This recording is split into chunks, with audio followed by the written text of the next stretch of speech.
asalaamaaleykum mbokki diaspora bi ñu ngi dellu siwaat tey ci les vidéos de Barthélémy Diaz l'officiel ñoo waxtaan si ak yéen mbokk yi ci doomu jàngoro bu ñuy wooyee Covid-19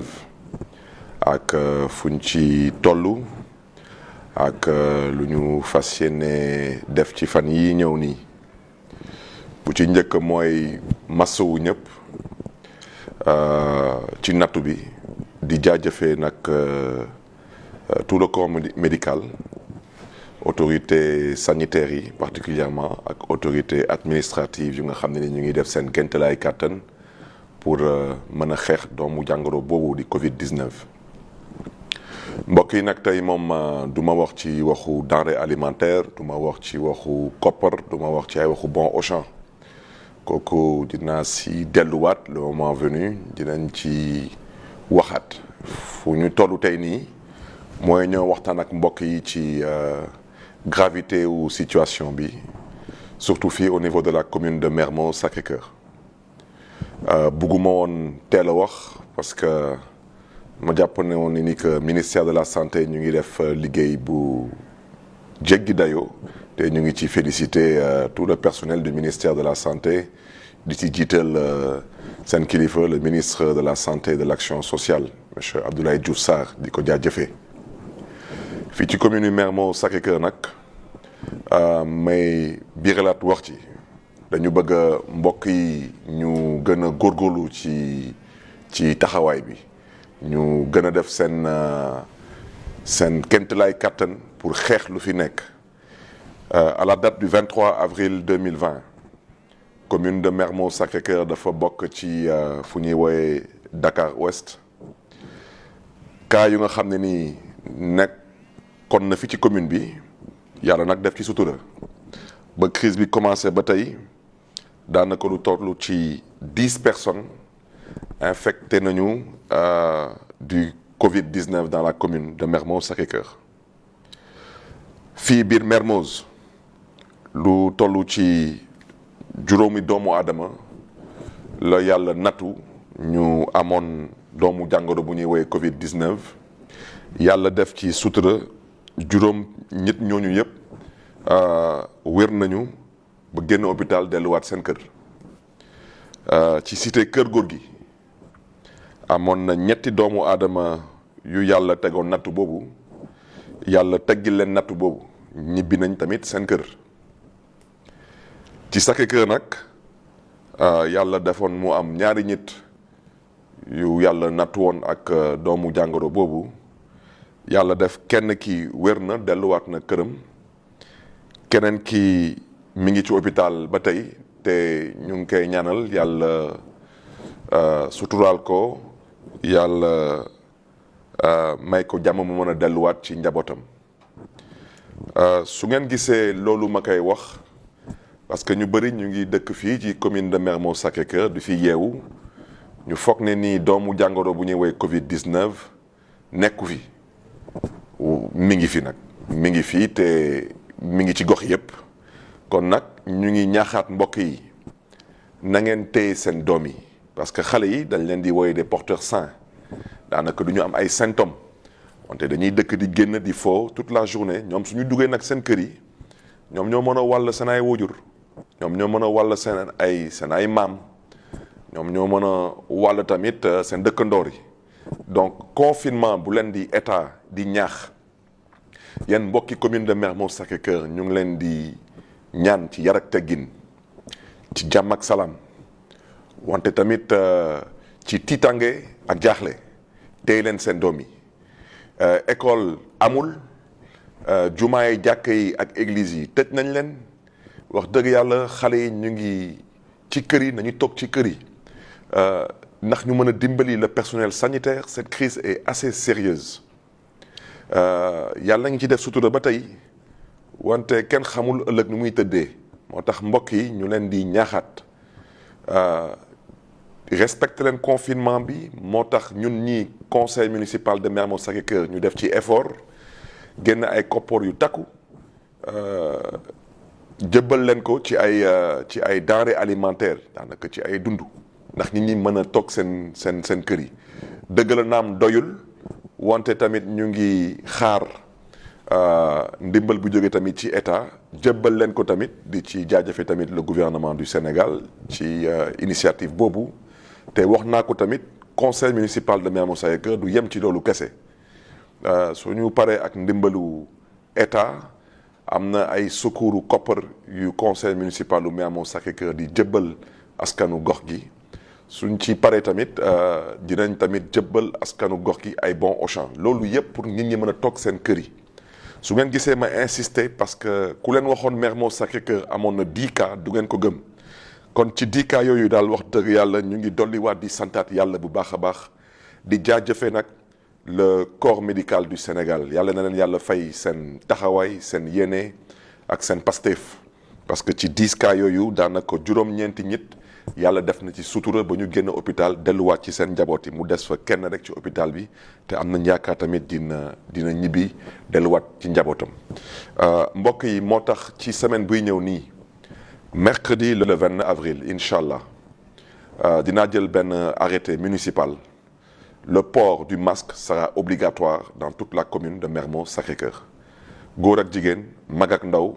ci kër wala ci biti ci oto wala ci transport public ci jardin public wala ci bopp koñ fu munti doon le port du masque sera obligatoire soo ngeen gisee mën na leen mercredi le 22 avril parce que mënuñu wax nit ñi da ngeen di sol ay masque te xamuñu ñoom est-ce que am nañ ay masque wala est-ce que am nañ njëgu masque waxtaan nañu nag ak ay spécialistes suivre nañ information yi gis nañ effectivement que ay tailleur ñu ngi defar ay masque ñu ngi leen di jaajëfe wante masque yooyu lu ñu wax dañu nekk masque yooyu xaw ma nu ma koy faram-fàcce ci wolof c'est palliatif daanaka day wàññi feebar bi daanaka am na fu mu amee solo wante loolu efficaceul comme lu ñuy woy les masques chirurgicaux yi nag mooy yii nii te masque yooyu nag gis nañ sax ay dëkk yu am doole daanaka ñoom sax ñoo ilif àdduna bi tey ñu nekk seen biir di tabante dëmm ci ay masque donc masque yooyu am na solo lu ñu mën a dimbali ñun tey mooy dépistage ak masque dépistage yi dinaa ci delluwaat parce que foog ñu def benn plaidoyer envers le chef de l'État ñun bëggoon nañ jënd ay kit de dépistage ñu ngeen xam ne ni ñëw nañ fii ci mairie bi proposé ñu kit yooyu ne nañu dañu doon xaar avalu ministère de la santé commune de Mermoz Sacré-Cœur naroon na commandé 10 000 kits de dépistage moyennant 3 750 francs de kit mooy 37 500 kit yooyu dañ leen naroon dugal suñu biir poste de santé yi liggéey tamit avec le médecin chef du district pour jéem a xool nu ñuy dépister les populations de la commune malheureusement kooku di docteur sénégalais nee na daanaka ministère bi joxu ko quitus wala feu vert pour mu mën a commencer di commercialiser kit de dépistage yooyu kon nag ñu ngi ñaax daal gouvernement bi mu dimbali ñu ci loolu parce que kooku moom daanaka gis nañ ko ci yeneen dëkk yi particulièrement Allemagne fépp fu ngeen xam ne ni def nañ fa des kits de dépistage te mu am ay initiative de dépistage gis nañ ko foofu feebar bi dafa wàññeeku bu baax a baax te docteur Raoult tamit fële ci Marseille moom tamit daf ko wone waxe ko te jëfe ko kon nag ñu ngi ñaax ministère de la santé particulièrement mu jàppale ñu ci autorisation yooyu ndax communes yi mën a commander seen kit mais masques yi je répète à partir de mercredi le 29 avril inchallah le port du masque sera obligatoire ñun commune de Mermoz Sacré-Cœur dinañ lëkkaloo ak waa Croix-Rouge dinañ def porte à porte di dugg ci kër yi dinañ teg tamit ay points de distribution de ces masques 50 000 masques ont été commandés par la commune de Mermoz Sacré-Cœur moyennant bien sûr le masque à 500 francs wax naa ko di biralaat wax ji nee naa fu ñu toll nii xaalis compté wul lu compté tey mooy aar ay doomu aadama dëgg la nag dëgg naa ay nit ne ma foog ma jàppale ndaw yu nekk ci gox yi doon ay tailleur ndax ñu mën a ñawlu ay masque dégg naa leen wante dama bëgg a wax ji leer fu ñu toll nii wutuñu ay création d'emploi fu ñu toll nii dañuy xool nu ñuy aaree ay bakkan wante ceci étant dit nous allons commander plus de 10 000 masques ñu nga xam ne ni ay tailleurs ñoo koy liggéey masques yooyu dinañ ko surtout jox xale yi parce que comprendre nañ que effectivement xale yi suñ leen joxee ay masques yu mel nii day gaaw yàqu seen loxo yi te comme xale yi yàlla dafa def ñu nekk ay porteurs sains wante ñoom ñoo nekk ci jardin yi di basket di football ñoom ñoo nekk ci bopp koñ yi naan seen ataaya dinañ distribuer tamit certes des masques artisanaux mais les masques chirurgicaux et kooku moom nous allons en faire une priorité mais rappelez bii mooy suma 11e année en tant que maire de la commune de Mermoz Sacré-Cœur képp ku ma xam ci produit pharmaceutique bu may jëbbal at bu nekk poste de santé bu nekk dafa am ay médicaments yu ñuy woowee générique am ay médicaments yu ñuy woowee IB mooy initiative de Bamako man mii Barthélémy Dias du ma naan IB suma ay doom du ñu naan IB donc aw ma sañ-sañ di gestu askan bu ngeen xam ne ni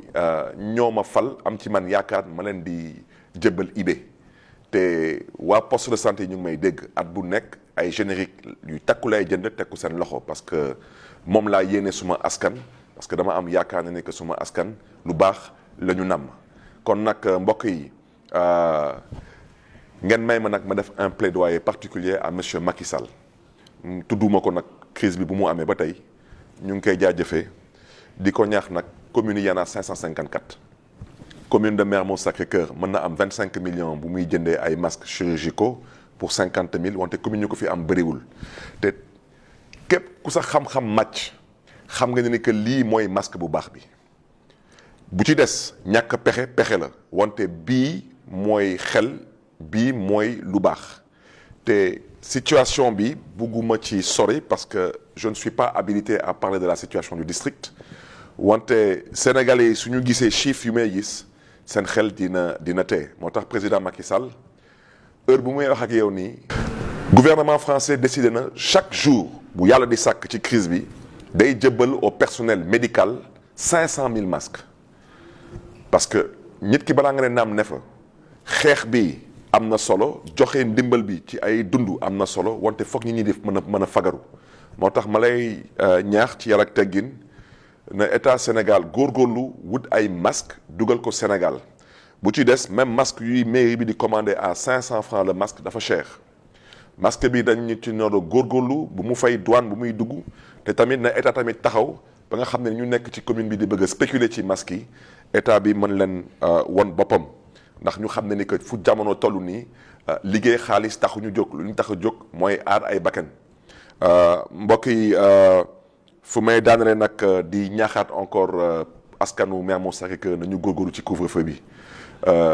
jekk na macha allah seen taxawaay ñu ngi gërëm tamit waa commissariat de Dieuppeul ci seen taxawaay wante ñu ngi ñaax surtout les jeunes situation bi dafa sérieuse góorgóorlu leen ci couvre-feu bi góorgóorlu leen ci couvre-feu bi parce que da ngeen nar a aar seen bopp yi aar seen wóojur yi aar seen maam yi aar seen rakk yi aar seen dëkkandoor yi toog leen seen kër yi te yàlla tax ngir yàlla toog leen seen kër yi ngir yàlla mbokk yi ñu ngi annoncé que xale yi tamit ñu nekk ci mbedd bi ku ñu mën a dimbali ci génne leen ci mbedd bi surtout par rapport ak taalibe yi taxawaalu am nañ benn lieu d'isolement mooy le centre bu ñuy woowee CLAC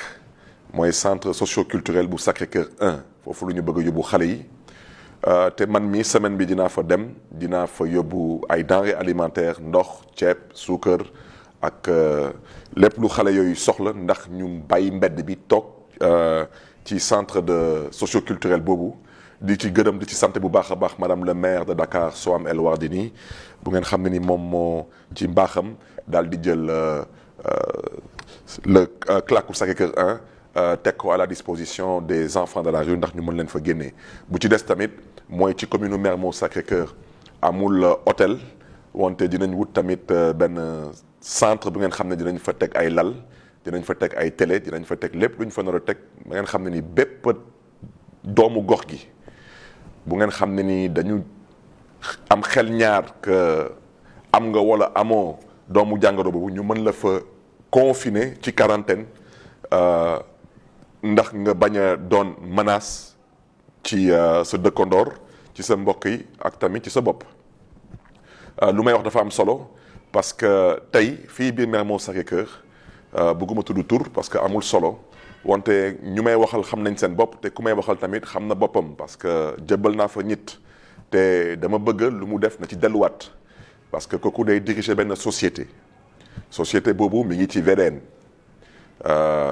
Société boobu sorewul benn restaurant bu siiw bu nekk ci gox gi bu ñuy woowee l'Endroit. Société boobu yàlla def mu am ci benn ci employé bu am doomu jàngoro boobu bu ñëwee Covid-19 kooku dañ ko testé positif directeur société boobu daal di jël ñëpp ñu fay liggéey wax leen nañu ñibbi seen kër kooku c'est une réponse et une réaction irresponsable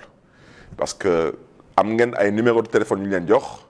xam ngeen autorité fu ñu nekk moo xam police gendarmerie sous-préfecture district sanitaire mairie ñooñu employé yi fa doon liggéey ñoom ñëpp dañ leen a teg quarantaine te loolu mooy recommandation yi ak yooyu mooy conseil des autorités sanitaires et administratives. Donc je demande respectueusement au directeur de cette société qui se trouve sur la VDN pas loin d'un restaurant qui s'appelle l'Endroit dont un employé a été infecté de bien vouloir nous donner la liste de tous les employés de son service. Cette liste doit être transmise au sous-préfet des Almadies qui va le transmettre au préfet du département de Dakar. Tous les employés de cette société doivent être mis en quarantaine. Ça s'appelle de la responsabilité. mbokk yi nag di gërëm ñëpp di sant ñëpp xam naa semaine prochaine dinaa si delluwaat encore ci distribution